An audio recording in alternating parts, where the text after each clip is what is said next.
Sejahtera. Apa khabar semua? Saya doakan semoga saudara dan saudari sihat walafiat. Pada petang Jumaat yang lalu, saya telah mengumumkan Pelan Jana Semula Ekonomi Negara atau Penjana dengan 40 inisiatif bernilai 35 bilion ringgit untuk membantu usaha pemulihan ekonomi negara yang terjejas akibat penularan wabak COVID-19. Pada petang ini, saya pula akan mengumumkan beberapa langkah yang akan diambil oleh kerajaan untuk memasuki fasa pemulihan COVID-19. Fasa pemulihan ini adalah sebahagian daripada exit strategy ataupun strategi keluar daripada Perintah Kawalan Pergerakan yang mula dilaksanakan pada 18 Mac 2020 diikuti dengan Perintah Kawalan Pergerakan Bersyarat sejak 4 Mei 2020. Alhamdulillah, sejak PKP dan PKPB dilaksanakan, kadar jangkitan COVID-19 di negara kita menunjukkan tren yang semakin menurun. Statistik Kementerian Kesihatan pula memperlihatkan kadar jangkitan dalam kalangan rakyat tempatan semakin rendah dan terkawal. Kebanyakan kes yang dicatatkan sejak kebelakangan ini adalah kes import dan kes-kes yang melibatkan pendatang asing tanpa izin di depo-depo tahanan imigresen. Kita bersyukur kerana tindakan pantas para petugas barisan hadapan telah berjaya membendung penurunan COVID-19 dalam kalangan tahanan di depo imigresen dan keadaan pada masa ini adalah terkawal. Pada masa yang sama, kapasiti perubatan dan kesihatan awam negara kita juga berada pada tahap yang lebih baik dan meyakinkan. Dan ini menunjukkan Malaysia telah berjaya membendung penurunan COVID-19 dengan berkesan dan kini memasuki pula fasa pemulihan. Saya nak mengucapkan syabas kepada para petugas barisan hadapan dan anda semua yang telah menyumbang kepada kerajaan untuk membendung wabak COVID-19. Kejayaan ini adalah kejayaan anda semua. Anda telah memberikan kerjasama yang baik kepada pihak berkuasa dengan mematuhi semua SOP yang ditetapkan sepanjang PKP dan PKPB dilaksanakan. Oleh itu, pada petang ini saya nak mengumumkan satu berita yang agak melegakan kepada anda semua. PKPB yang akan berakhir pada 9 Jun 2020 akan digantikan dengan Perintah Kawalan Pergerakan Pemulihan atau PKPP yang akan bermula pada 10 Jun 2020 hinggalah 31 Ogos 2020. Dalam tempoh PKPP ini, lebih banyak kelonggaran diberikan kepada saudara-saudari untuk menjalani aktiviti kehidupan seharian di samping mematuhi SOP secara berterusan. Mulai 10 Jun 2020, perjalanan rentas negeri akan dibenarkan kecuali di kawasan yang diisytiharkan Perintah Kawalan Pergerakan Diperketatkan atau PKPD. Jadi bagi mereka yang ingin menziarahi ibu bapa yang tinggal berjauhan di negeri lain, bolehlah berbuat demikian. Alhamdulillah. Cuma nasihat saya, sentiasalah jaga kebersihan diri. Pakai pelitup muka apabila berada di tempat awam dan elakkan tempat yang sesak semasa pulang ke kampung. Ingat, jika ibu bapa anda adalah warga emas, mereka berada dalam kategori orang yang mudah terdedah kepada jangkitan. Jadi walaupun kita seronok dapat menziarahi mereka, tanggungjawab utama kita ialah untuk melindungi mereka daripada terkena jangkitan. Dalam tempoh PKPP ini juga, hampir semua aktiviti sosial, pendidikan, keagamaan, perniagaan, sektor ekonomi dan sebagainya akan beroperasi semula secara berperingkat-peringkat dengan pematuhan sepenuhnya kepada SOP. Seperti mana yang telah diumumkan oleh Yang Berhormat Menteri Kanan Pertahanan, perkhidmatan gunting rambut dan salon akan dibenarkan. Pasar terbuka, pasar pagi, pasar malam, pasar tamu, bazaria, medan selera, pusat penjaja, food truck dan gerai makan juga akan dibenarkan. Selain itu, aktiviti komersial yang melibatkan urus niaga jualan dan pemasaran bukan dalam premis perniagaan juga dibenarkan. Termasuk dalam senarai yang dibenarkan juga ialah lawatan ke muzium, indoor basking, dobi layan diri, aktiviti perikanan rekreasi termasuk kolam pancing komersial dan penggambaran filem. Mesyuarat dan bengkel juga dibenarkan dengan syarat mematuhi sepenuhnya protokol kesihatan dan mengoptimumkan ruang. Dalam kategori sukan, beberapa jenis sukan dan rekreasi akan dibuka semula dengan pematuhan kepada SOP. Ini termasuklah latihan persediaan pasukan permainan sukan, aktiviti sukan yang tidak melibatkan sentuhan badan seperti bowling, badminton, memanah, menembak dan lain-lain lagi. Aktiviti berkumpulan di luar seperti kayuhan basikal dan konvoi motosikal juga dibenarkan. Yang masih tidak dibenarkan ialah pertandingan sukan atau permainan yang melibatkan perhimpunan penyokong atau penonton yang ramai seperti di stadium, sukan renang dan kolam renang awam dan sukan bersentuhan seperti rugby, gusti, tinju, bola sepak, bola keranjang dan hoki. Selaras dengan fasa penyediaan semula ekonomi negara dan tiada lagi sekatan rentas negeri, aktiviti pelancongan domestik akan dibenarkan.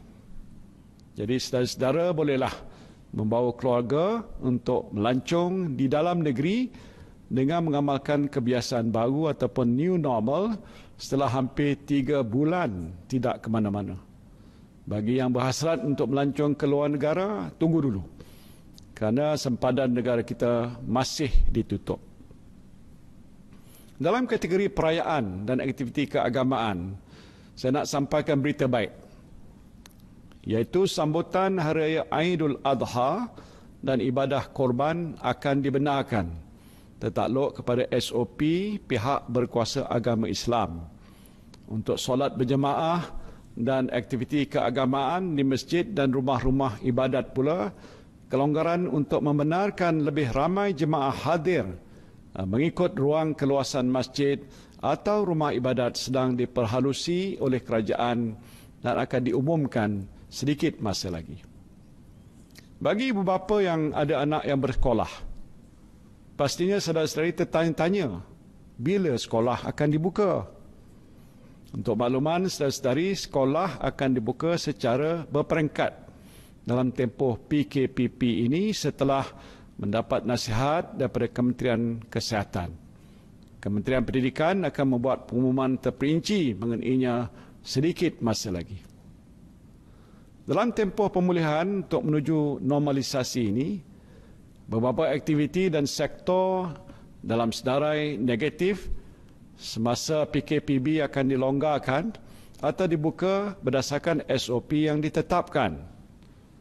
Umpamanya, waktu operasi perniagaan akan kembali seperti biasa dengan pelaksanaan kebiasaan baru yang melibatkan pemilik premis dan pelanggan.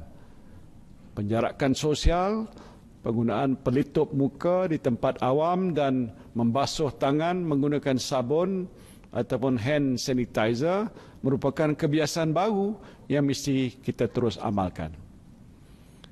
Walaupun saya telah mengumumkan banyak kelonggaran ini tidak bermakna tiada lagi apa-apa sekatan yang akan dilaksanakan oleh kerajaan untuk mengawal penularan COVID-19 ini. Beberapa aktiviti ataupun sektor masih dilarang. Ini termasuk pub, kelab malam, pusat hiburan, pusat refleksologi, pusat karaoke, taman tema, perarakan keagamaan dalam jumlah yang ramai, kenduri kendara, rumah terbuka dan aktiviti ataupun apa-apa aktiviti lain yang melibatkan kehadiran orang ramai yang bersesak di suatu tempat sehingga menyukarkan amalan penjarakan sosial dan juga pematuhan kepada SOP. Untuk mengetahui dengan lebih lanjut senarai aktiviti ataupun sektor yang dibenarkan dan yang tidak dibenarkan, saudara-saudari bolehlah layari laman web Majlis Keselamatan Negara. Saudara dan saudari yang saya kasihi sekalian, kerajaan akan melaksanakan PKPP dengan berteraskan 7 strategi. 7 strategi iaitu pengukuhan kesihatan awam, perundangan dan penguatkuasaan, pengukuhan kawalan sempadan, pembukaan sepenuhnya sektor ekonomi, pembudayaan kebiasaan baru, pemerkasaan tanggungjawab komuniti dan perlindungan golongan berisiko. Strategi ini akan dilaksanakan melalui jawatankuasa khas Menteri mengenai pelaksanaan PKPP yang dipengusikan oleh Yang Berhormat Menteri Kanan Pertahanan. Manakala di peringkat kerajaan negeri pula, strategi ini akan dilaksanakan melalui jawatankuasa yang diwujudkan oleh Yang Amat Berhormat Menteri Besar dan Ketua Menteri. Pelaksanaan strategi ini pastinya memerlukan kerjasama dan juga sokongan semua pihak, termasuk jentera kerajaan pusat dan negeri, pihak swasta, pertubuhan bukan kerajaan, serta pemimpin dan juga ketua komuniti. Sejak PKP dilaksanakan hampir 3 bulan yang lalu, kerajaan telah melaksanakan pelbagai strategi dan langkah yang wajar dalam menangani dan juga membendung wabak COVID-19. Banyak kawalan dan sekatan yang dikenakan ke atas saudara dan saudari sekalian. Ini tak bolehlah, ini tak boleh, itu tak boleh, semua tak boleh.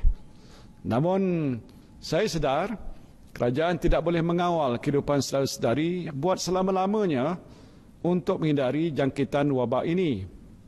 Saya tahu saudara-saudari juga mahu menjalani kehidupan seperti biasa. Saudara-saudari ingin keluar bekerja, ingin berniaga, beriadah, lancung bersama-sama keluarga dan melakukan aktiviti-aktiviti lain dalam kehidupan seharian. Jadi kini tibalah masanya kerajaan memberikan lebih banyak kelonggaran pada saudara-saudari dengan syarat saudara-saudari mengambil tanggungjawab secara serius untuk mengamalkan kebiasaan baru kehidupan dan mematuhi semua SOP yang ditetapkan oleh kerajaan. Ini bermakna tanggungjawab untuk memastikan wabak COVID-19 kekal terkawal berada di tangan saudara dan saudari sekalian. Saya juga ingin menekankan kepentingan peranan pemimpin masyarakat, termasuk ketua kampung, ketua komuniti, pemimpin NGO dalam membendung penularan wabak ini dengan memastikan semua anggota masyarakat mematuhi SOP yang ditetapkan oleh kerajaan. Tidak kurang pentingnya ialah peranan majikan. Para majikan juga mestilah memastikan semua pekerja mematuhi SOP di tempat kerja. Jika saudara dan saudari semua terus berdisiplin dan beristiqamah, saya percaya Allah, insya-Allah, penularan wabak ini akan kekal terkawal dan kita akan memasuki fasa normalisasi selepas 31 Ogos 2020 sehinggalah vaksin untuk virus COVID-19 ini ditemui. Namun saya ingin mengingatkan, sekiranya berlaku peningkatan mendadak kes positif COVID-19 dalam tempoh ini, kerajaan tidak akan teragak-agak untuk melaksanakan Perintah Kawalan Pergerakan diperketatkan atau PKPD di kawasan ataupun lokaliti yang berkenaan. Saya harap kita semua sentiasa berdisiplin supaya peningkatan kes COVID-19 ini dapat kita elakkan.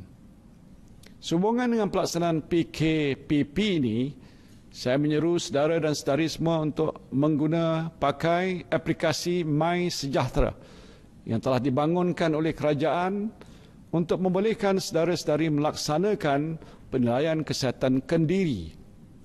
Aplikasi ini juga akan membolehkan Kementerian Kesihatan Malaysia mengambil tindakan yang cepat, tepat dan berkesan untuk mengenal pasti dan memaklumkan kontak rapat sekiranya berlaku kes jangkitan COVID-19 dalam masyarakat kita.